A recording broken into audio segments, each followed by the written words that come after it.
or what they do. Anybody want to take a guess? Yeah, anything about current or past, like College. President. Wow, that's a good one. Mayor. I did go to college, that's true.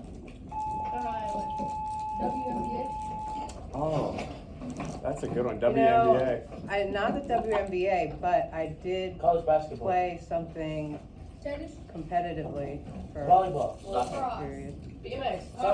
Soccer. Pickleball. Oh no, I don't think you're gonna guess. Softball. Wait, is it like a Cricket. common sport? Tennis. Badminton. Yeah, I mean Rugby. you know it. Is it with the ball? Softball. Or no? American Swimming? boxing. Swimming. Track? I did do boxing, but that wasn't the competitive sport. Hockey. Wrestling. Some say wrestling. It involves wrestling. Wait, Go. Rugby. oh, what's the It's one? in Jiu-jitsu. the wheelhouse. MMA. UFC. Karate. It involved that. It involved that. Jiu-jitsu. MMA. MMA. I did some of that. But that was my early 20s. That was like 20 years ago. I was barely older than you. No, okay, I mean a little older, but no. What's that? If I Mr. Davis or something. Probably. No, probably not. I mean, I don't know. Y'all could probably take me right now. All right, so that was just one thing though. That was like 25 years ago. So like, what else did I do after that? Went to school. Teacher. I did go to school. I went to school before and after that. And professor? What's that? Are you a professor? Our I'm last. a teacher. First grade. What's that? First grade teacher. Not the kind of not a school teacher. Trainer. Karate teacher. College. University? Oh, were you like a fighting teacher? University? No, the kind of the opposite now. Therapist. Similar. Yoga instructor. Type. That's one of them. One of them. Yeah, I do several things. My brain just University went. teacher? All right. Well, hey, I think that's good. I think Yeah, that's, you guys did really good. Yeah, that's very good. All right. First question. And by the way, it's hat day, so I'm glad that it's There's a only few. 2 people, 3 people. No, the hood doesn't count. 4. Good. All right. School spirit. Remember, try to do the stuff. What's tomorrow? Thursday. No. It's orange. Spirit Day. Pumpkin. Pumpkin. Pumpkin Day. So, hey, Seamus, 2 days in a row for you, buddy. There you go. All right. So, thank you all again for being here and listening. We're going to figure a little bit more out. The reason why I do these interviews is that so all of you, Matthew, so that all of you can take away certain aspects of a person's life and use them for yourself. Because that's the goal. Remember, humans, we have the ability to look at others and what they've done and kind of steal their ideas and use them for our own benefit. So with that being said, in school, did you ever receive any referrals? Discipline referrals? Yeah. Okay. Tell us one or two. Okay. Let's see. I think in elementary school, I was like the first kid to get detention. You know, I just, would talk out of turn or move around a lot. And so, yeah, it was mostly like behavior problems. Yeah, I can relate. I had a lot of referrals in school. I wanted the attention, and that's why I became a teacher, so I could get the attention the right way. Yeah, that was definitely, I can relate. Any big ones though? Anything like high school or middle school that got you like kicked out of school or anything for a day or two? I don't know if I want to tell this one. Hey, it's a good audience. I mean, like, I remember, like, I brought things I shouldn't have brought on, like, a school trip. And like, I think it was, like, a weekend, like a ski trip or something. And, I don't know if there was something that called attention to our room. And so I kind of gave up one thing to avoid giving up another thing. And my parents had to come out at, like, 2 a.m. and pick me up from this ski trip. And yeah, I mean, fortunately I didn't get suspended. And honestly, like, there could have been a few more, but being like publicly humiliated and pulled out of school, and then not being able to go on the next trip or whatever. Yeah. Yeah. And there's some stories at the high school. Even there was a student up there who brought a taser into school, and he got kicked out of Hanley for the whole year last year. So keep that in mind. Yeah, don't bring stuff you shouldn't, and then you won't have to worry about it. But back then, things were lenient. In today's school system, you get kicked out for the smallest stuff. So good. Thank you for sharing those. I'll wait and share mine some other time. Where did you grow up? Well, I was born in Texas, but I grew up mostly in Chevy Chase, Maryland. So, you like Texas? I think it's just country bumpkins in Texas. No, No, not at all. some do. Probably right. Okay. All right, so you mostly in Maryland. Yes, sir. Okay. What are some of your memories of being a student, like middle school time period? All right. I mean, I even had it come back to me like walking in here.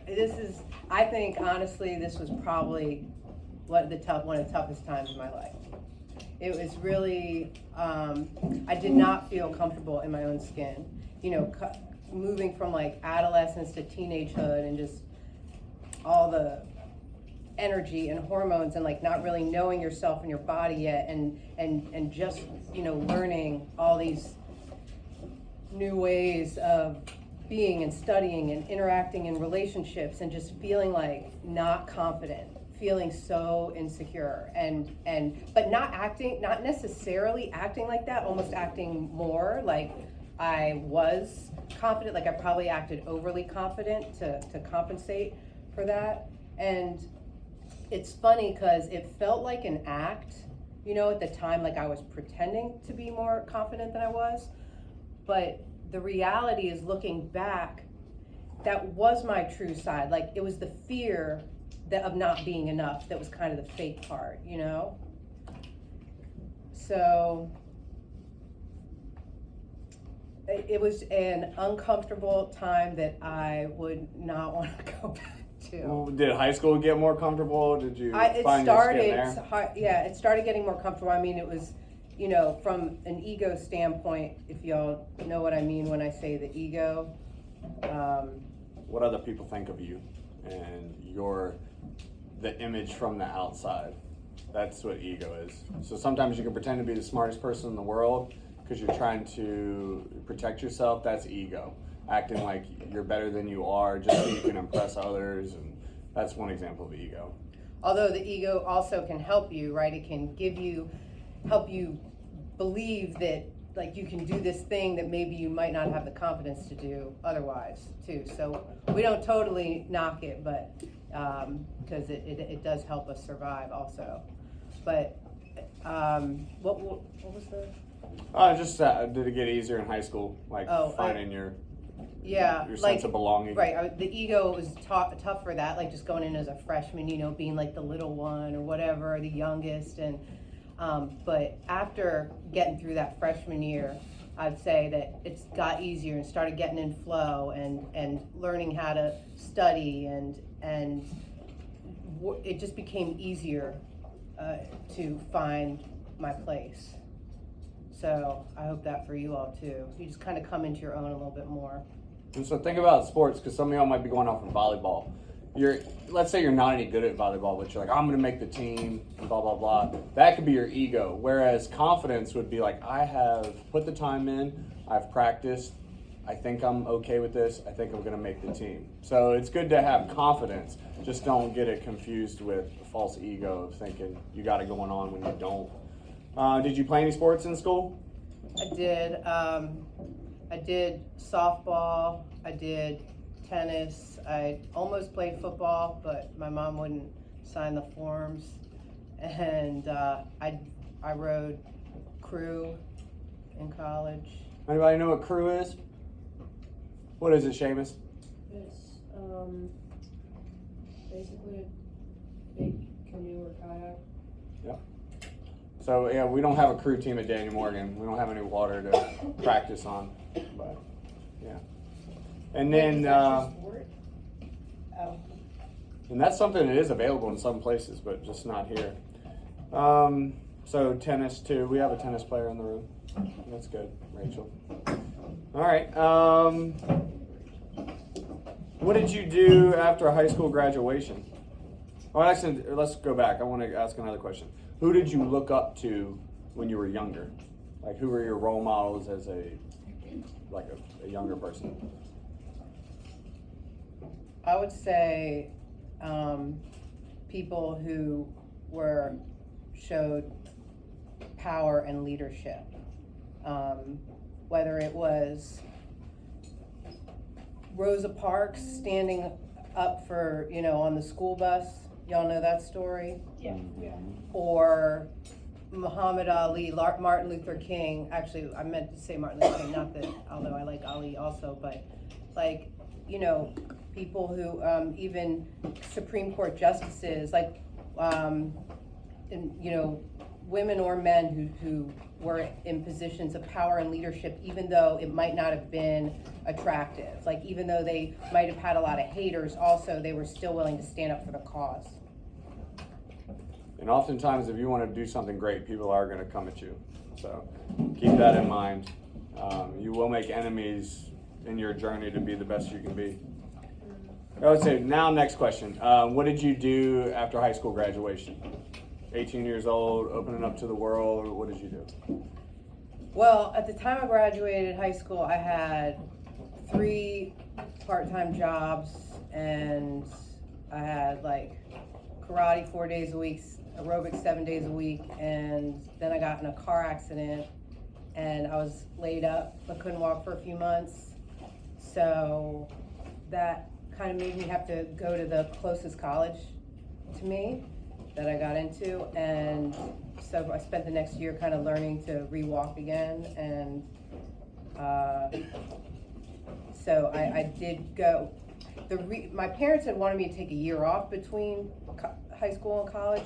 I didn't want to, and so I spent part of my senior year of high school in Israel and went to boarding school there that was kind of an intensive program, and so I got college credit for it and stuff. So I did that, then had the accident after graduating and was laid up for the summer, and then I did go off to college, out of a wheelchair onto crutches. And wow. And for those of you who don't know what boarding school is, that's where you live, where you go to school. It'd be like this campus. Imagine there were beds and rooms and stuff, and you would live here after you go to classes. Who would want to do that? Anybody? Anybody feel like living at Daniel Morgan? Some of you, I know. All right, so where did you go to college then? Where was that choice after you got better? For undergrad, I went to Towson. It was called Towson State in Baltimore at the time. All right. Yeah. Now it's just Towson University. Yeah, and it's gotten bigger. It's more well known now too. All right, and then what was your degree? Psychology, sociology. I had a double major, almost a triple, but psychology, sociology with a concentration in corrections law enforcement. Okay, law enforcement. All right, and that led you to some government experience, right?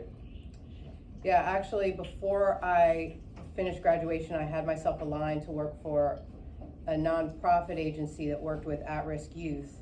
So I went to Texas for a job for several years, and I had my own school of kids that were kind of, it was like their behavior problems were too severe for regular school, but not quite juvie. So it was like they came to me, and if they couldn't make it in my program, then they went to juvenile detention. But so I was a behavioral interventionist. I worked with taught social skills and kind of did care.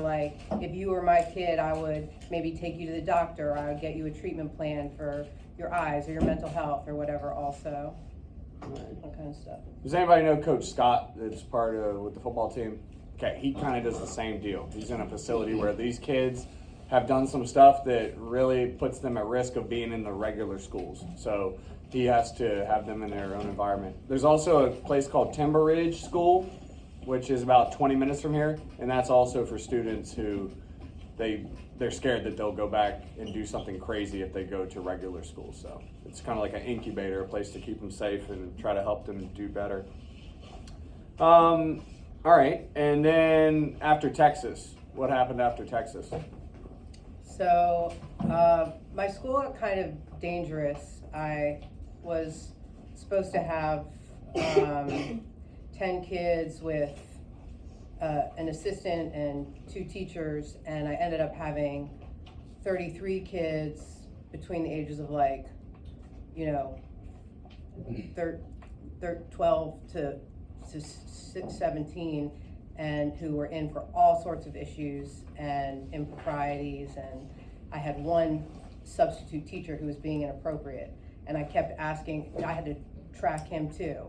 So I kept asking for help, and they didn't give it to me. And so I didn't even know you could quit something, actually, but a girlfriend of mine did, and I was like, oh, okay. So I left, and fortunately then they got in like a whole crew of like 10 staff to cover the school. So it was a good thing. And in the meantime, I went and worked at my favorite Tex-Mex restaurant, and I was competitive fighting, and in the no holds barred stuff. And then one day at the restaurant, somebody's like, oh, you're so smart. Like, what do you do? What's next for you? What are you doing? And I was like, oh, I'm saving up for grad school. And then as soon as I said that, I was like, shit, I better save up I better apply to school. So I didn't make a, liar of myself. So that was what was next. A year and a half after working at the restaurant, I went into grad school at University of Maryland in criminology, criminal justice. Okay. Yeah, and same with me. Between regular college, that's undergraduate, which is usually 4 years. Sometimes people go right to grad school after it. Sometimes there's a gap. For me, it was several years before I went back to school because I wasn't ready for it. And that's when I was a manager at Starbucks. So that was kind of a cool gig. Yeah. And it's funny because that job actually pays more than teaching, but I felt like the classroom kept calling me, and that's where I wanted to be. So that's why I went that route. All right, so you went back to University of Maryland and studied more criminology stuff, and then what happened after that? So while I was in grad school, I got a very unique internship. One of 2 people in the world chosen to go work with the profilers in the FBI's behavioral science unit. So you guys ever seen like those crime shows, and sometimes they have dudes that analyze the profiles of the criminals, killers. So I worked with them for a little while, and I'd applied to several agencies, and the first one I got into, I went to, which was actually the U.S. Department of Health and Human Services, and I worked in public health, emergency preparedness and response. And when the FBI was ready for me, I was already being promoted so rapidly where I was that it was best for me to stay there. Later on, I ended up working on this FBI task force and met some guys from Department of the Interior, which is, they protect inside the U.S., so that agency. And I said, hey, if you guys, I wanted to go to law enforcement, and they said they would create a position for me. So I went from being Deputy Director of Emergency Preparedness and Response for one agency, going over to be at first it was a physical security inspector, where I kind of helped protect areas, make sure that the security was in place, and then I moved on to criminal investigator, special agent, and did continued with both physical security and internal affairs. And for those of you that are listening to the agency she's saying, that's all stuff that we talk about inside the executive branch. So the same branch that the president and the military, all those are in that same branch. That's federal government. And then we talk about cabinet members. So the president picks cabinet members. They need to pick people in charge of all those different agencies. That's talking about that too. So that you stopped doing that at some point. Why? It's a darker story. You might have to wait for the movie to come out, a book or something.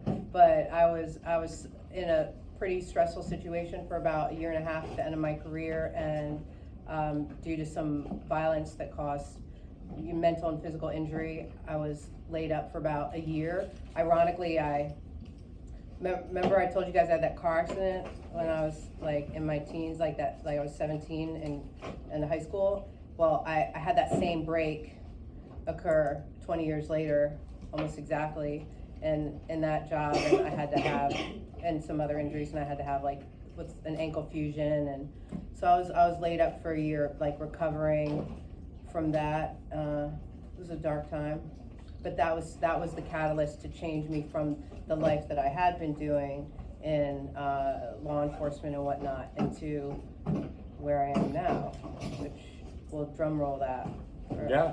whatever questions are ahead. Yeah, and keep that in mind too, because automobile accidents. I flipped a truck when I was 16. So I got my license in February, and then that summer I had a summer job working at a farm, and I fell asleep at the wheel going to the farm one morning at like 6 because I stayed up late hanging out with buddies, and I fell asleep, and then when I overcorrected, came back, I went across the highway, hit a ditch, and flipped my truck 3 times.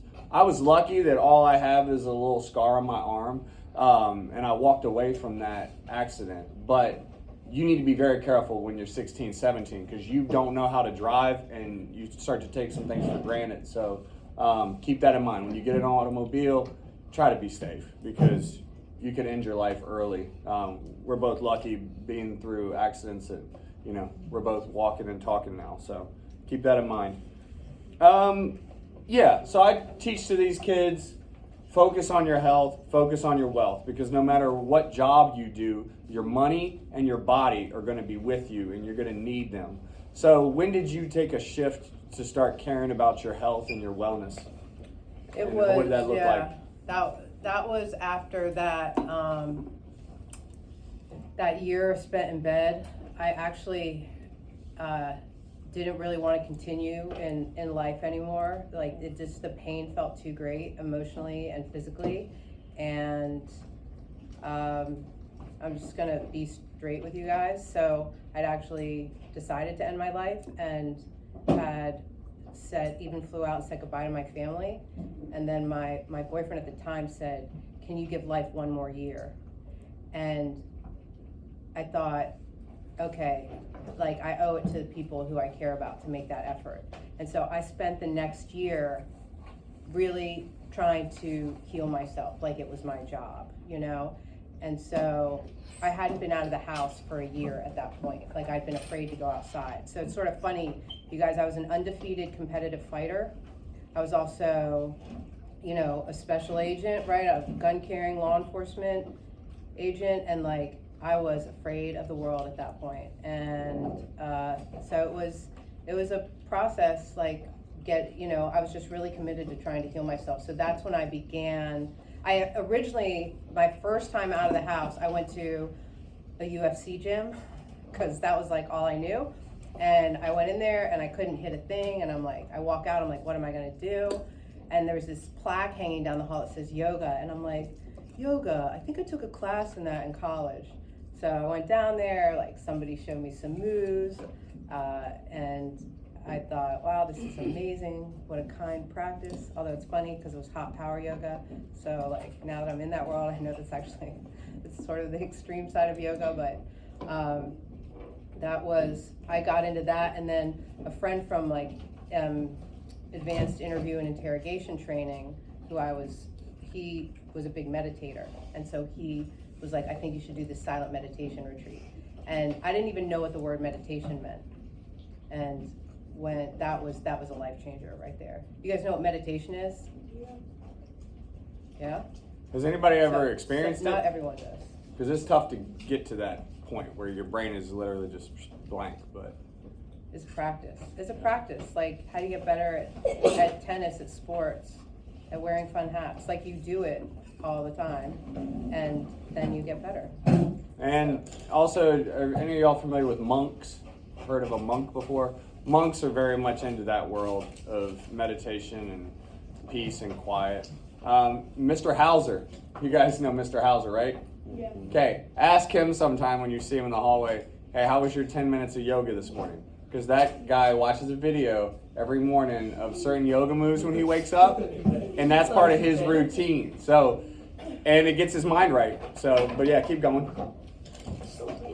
So that's when I got into like yoga, meditation, breathing, and doing these things. You guys have emotions that are difficult to deal with: anger, sadness, these kinds of things, fear. I know y'all go through that, and I want you to know that you do have the power to change your state. Like, you can do it really fast, and if you want, I can show you like a trick or two to change your mental, emotional, or physical state real quickly. All right, yeah, let's do that. Because some of y'all are emo. Raise your hand if you're emo. No, they're not going to tell you. They're not going to tell you. So wait, what's Emotional, just extra emotional. Because some of these kids are like stock prices. They're up, they're down. I mean, they're all around. that's y'all's age. Like, that's like where you are with that. I mean, you don't knock yourselves. I mean, that's what happens at this age group. That's why I didn't want to come back to it. Yeah.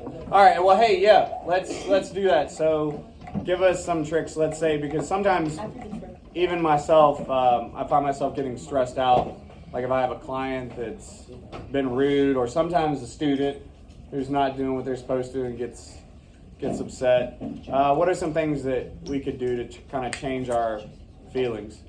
Okay. All right. So like one quick one that you could do, and sometimes you could do this in just one breath.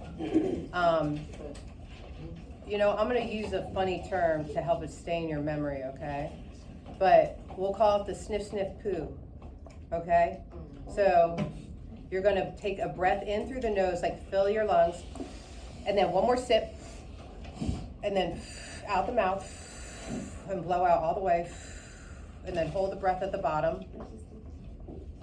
Okay, you just heard it. We're going to do it again, all right, because not everyone did it, and I want you to have this experience. Don't be a weirdo. Just do it. Yeah, do Yeah, sniff, sniff, All right. poo. Let's go. All right, so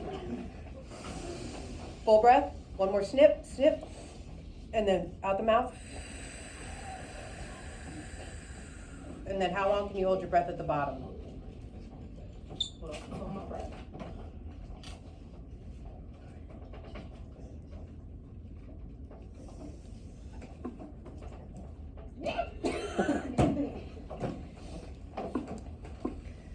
All right, was there somebody, like y'all, some of y'all did it. Maybe half of y'all did it. Thank you for that. Can we try that again? Yeah, please? You I guys, think we all. I don't know. You guys, people pay me a lot of money per hour to learn this stuff. I'm telling you right now. Like, this is something you can use. All right, so hey, give it a shot for real. Sniff, sniff, poo. Let's do it again on 3. 3, 2, 1. Full in through the nose. One more sip. Exhale the mouth. Hold. All right, and hold. And then at some point, you're going to feel like it's called a diaphragmatic contraction. Stay with that. And then when you feel that, breathe in as slow as you can through the nose.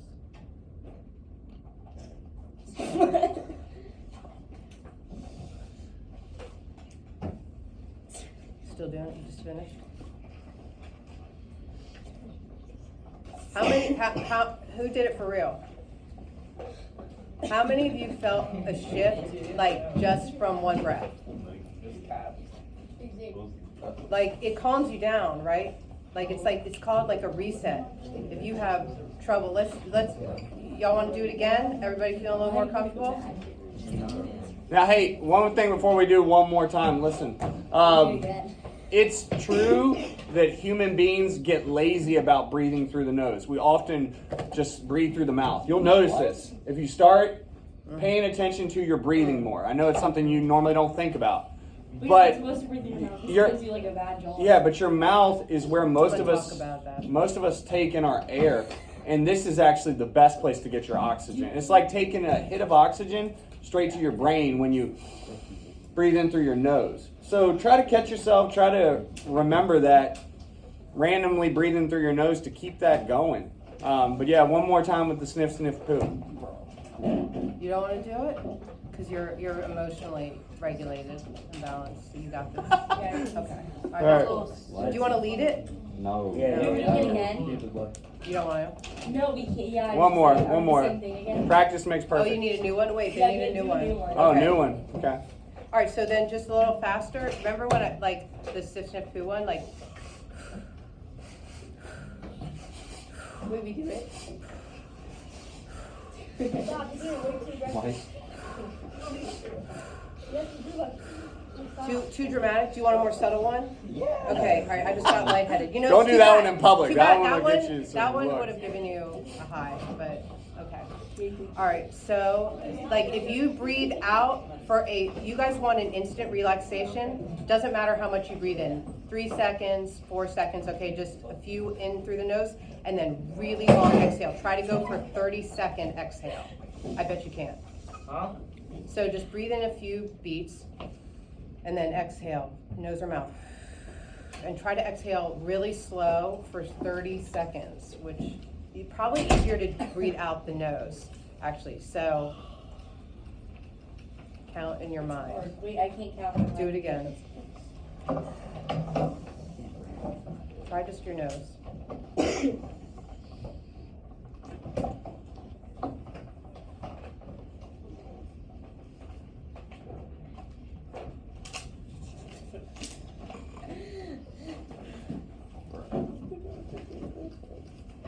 That's a good one.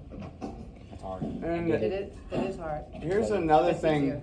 to remember too as you get older, because sleep apnea is becoming more prevalent where people it's like choking yourself in your sleep because you're not getting enough air through your nose.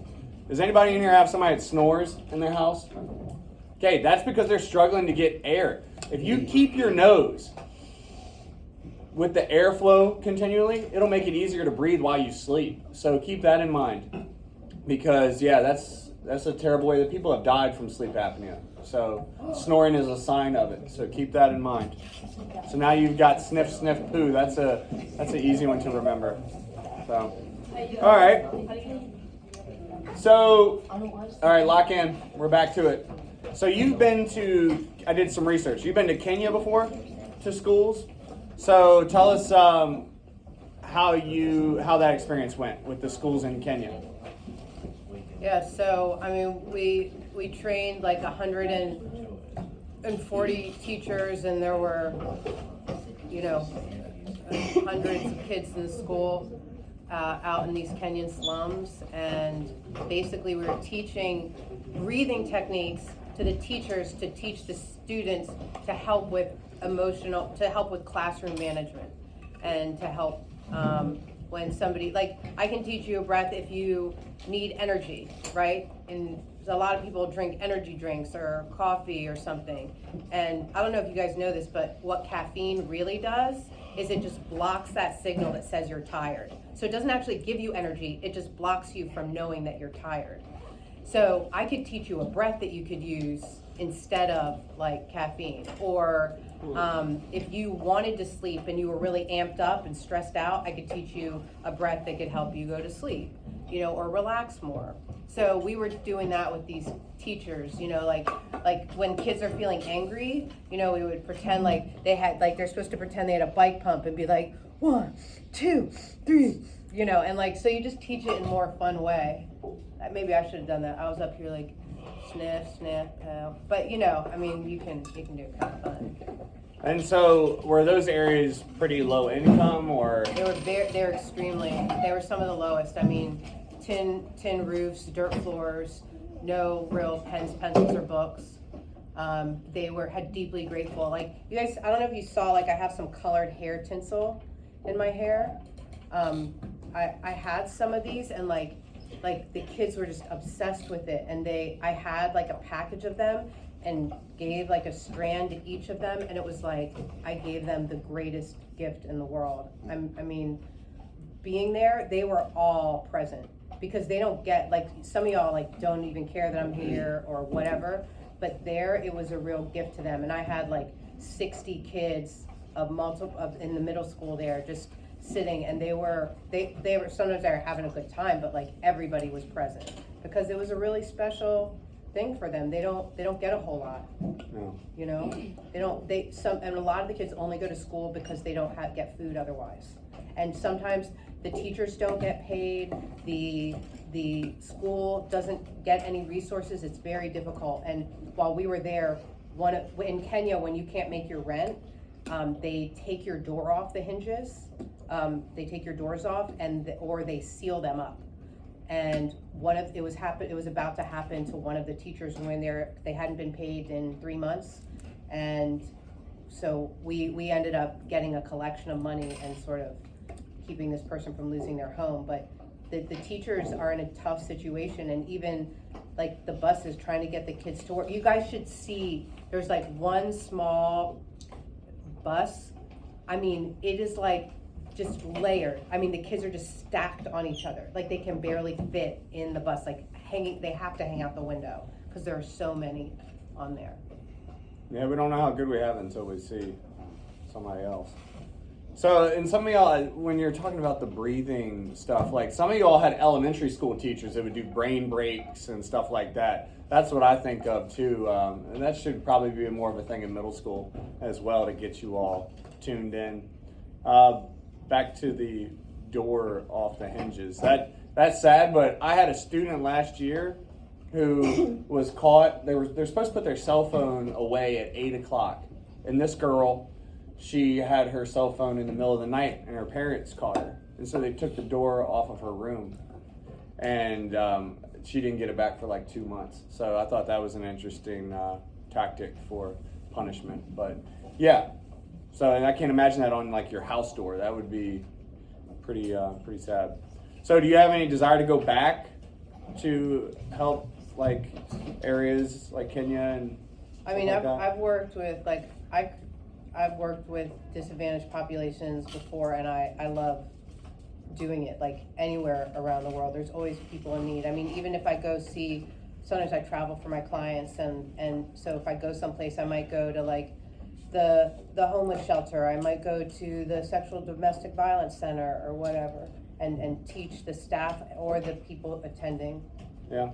Yeah. So wherever I go, whatever country or state. And I don't know if you all remember this too, but Winchester is the low income area. We're 80% free and reduced lunch as a school system. And during COVID, there was buses that would go park, and they were full of hot meals for lunch that people could go up and get lunch or breakfast. And that was kind of cool for our school system to say, you know what, these kids can't be at school, but some of them are hungry. They don't have food. And our superintendent was really worried about that. So he made sure that buses were in certain areas so that families could go get food off the buses, which was a big deal. I thought that was very nice. So keep that in mind. There's also tons of ways to help around here as well. Yeah, what I have would, one thing. what's that? Can I also just say, if you guys are ever like really hurting or upset, it can be really helpful to be of service to somebody else, like in your own life, or to do something helpful. That's the way to get out of your own brain, because Jason might be over there thinking about all of his problems and all the things that are going on wrong with his life. But the minute he goes and dedicates some time or giving a gift to somebody else, suddenly he's out of his own brain and he realizes that he's helping somebody else. So that's very good advice. Yeah, one more thing that I'd like to ask, and then I'll open it up to the kids to ask questions. If you had to give them advice at this point in their life moving forward, what would it be for their health, their wealth, whatever? What would you recommend? All right. 1 is breathe through your nose. 2, I'm not going into the details. I'll just say that. Okay. 2 is be okay with being uncomfortable. Like when you're uncomfortable, you're growing, and going I'll just leave it at that. Like going inside is, like take care of, like move your body, breathe. Like that's, otherwise stuff just kind of sits there and builds up, and emotionally you feel like a mess because you haven't, taken care of yourself. I think self-care is the answer. So breathe through your nose, and self-care is the answer. Be okay with being uncomfortable. Yeah. And that I see that with a lot of you guys. You guys get in your little comfort zones. You don't want to work. You don't want to do stuff because you want to be in your little safe cocoon. But greatness never happens in that. So you do. You have to flex your brain. You have to flex your body. All that. Good advice. All right. Questions. Do you all have any questions for Miss Ashira? Shannon. Why the silver bracelets? What are those for? I just got this one when I was traveling in Bali, which is on the other side of the world, and the other one was from India when I was there. So just different places I've traveled when I see things that I like. 1 second. Why are you here today? Well, because Jared, when he found out a little bit about my background, he thought it might be interesting for you guys to have the interview. Because it's so for you. And I'm glad she asked because last year I didn't have any interviews in class, but the year before I had a lot. And last year's class was a little challenging. There was a lot of behavior issues, so I never got my head above water to invite anybody back in for interviews. So Ashira kind of asked me, hey, can I come in and do some breathing stuff? And I said, that's it. So that got me motivated to get our last speaker here. And so I really am glad she asked that because it got me going. Juniper? Right here, actually, please. Okay, yeah. Juniper, hang on 1 second. What do you do? What do? If I gave you just one term, I'd say I'm a healer. I'm a professional breath worker. I use breath and touch. I also have a massage therapy license, but not in a traditional way. It's just a permission to touch. I use breath and touch to help people with stress management, trauma resolution, and transformation. So people come to me to heal and change. Okay. Juniper? No. I think that I will, because doing this work, it feels like the most important thing to me, like helping other people, and it doesn't take that much energy when you're really doing something you're passionate about. Like it feels enlivening, it feel like keeps fueling you. So it doesn't feel like it takes from me, you know what I'm saying? It would be just like some of y'all go to the counselor a lot. Imagine if you went to the counselor and instead of just talking and listening, like the counselor had actual activities for you to do and stuff to get you right. That's kind of what Ashira does, a little more than what a school counselor would do. David? Where's someone in the world that I want to go teach? Because you haven't already, maybe. Oh, I feel so selfish. I just keep thinking of like countries I might be excited to go to. Like I'm going to Australia next year. I'd like to go to Japan at some point. But and again, just wherever I go, finding populations of people who need service. Jefferson? What places have you been to? I've been to a lot of places. I'll rattle some off, and it's definitely been more. So I mentioned Bali and India already. Several months ago, I was in France, Amsterdam, which is the Netherlands. I've been to Israel, Ireland, England. I teach a retreat in Hawaii in several months. Wow. There's, Can you get us tickets? yeah, We'll all go to Hawaii. everybody's in.